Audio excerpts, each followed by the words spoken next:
बांगड्याच होत्या त्या हातामध्ये.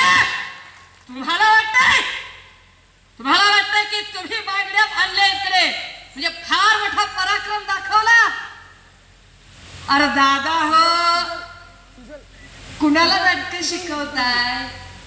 अख्ख्या मराठवाड्यात ज्या राज ठाकरेंना फिरायला लोकांनी जागा ठेवली नाही, जाल तिथे नाकेबंदी केली, तुम्हाला तुमचा दौरा गुंडाळावा लागला.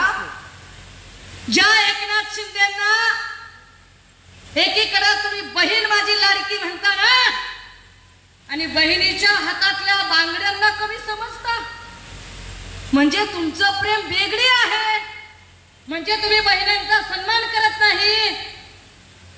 आणि तुम्ही बांगड्या बिंगड्यांचा हॉलच्या बाहेर नाटक करता.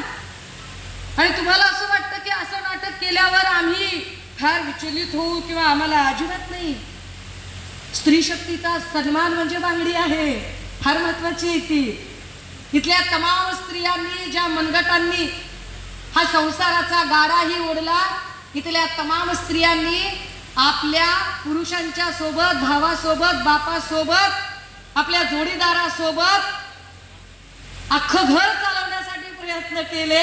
त्यांच्या हातातली बांगडी ही कमालीची सन्माननीयच आहे, आम्हाला फार सन्माननीय आहे. पण मुद्दा असा आहे की ज्यांनी हे नाटक केलं हॉलच्या बाहेर, त्या सगळ्यांना मला प्रश्न पडतो कधी कधी, मग मराठवाड्यात काय झालं होतं तुम्हाला, विदर्भात काय झालं होतं, ठाण्यात बरं आठवलं.